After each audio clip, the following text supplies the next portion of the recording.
What's good, YouTube? This your boy Ben Mahari here, representing MehariNation Sports Podcast here.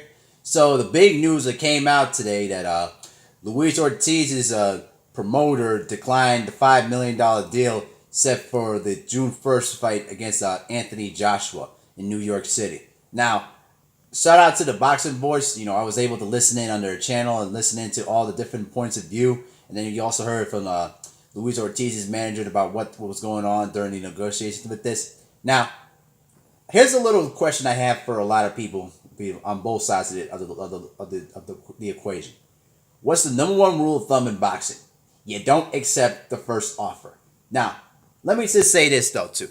I think that from my perspective, I think the promoter at this point from Florida, I'm not sure what the name is though, but to me, I think that the $5 million deal is still a low ball offer because again, if you look at between the two deals.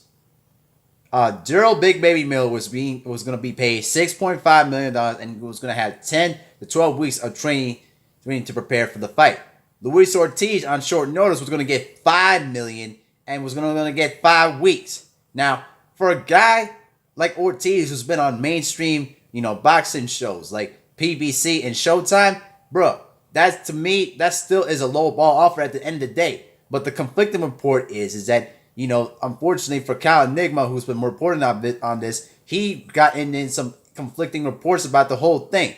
So, to me, it's unfortunate that the Luis Ortiz's crew did not want to take the fight. Ortiz himself still wants to take the fight, and because again, the manager said that they would be okay if they accepted the $5 million deal.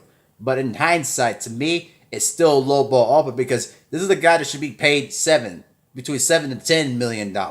And I think that they're using that declined deal to try to push themselves to a bigger deal, to more of a structured deal.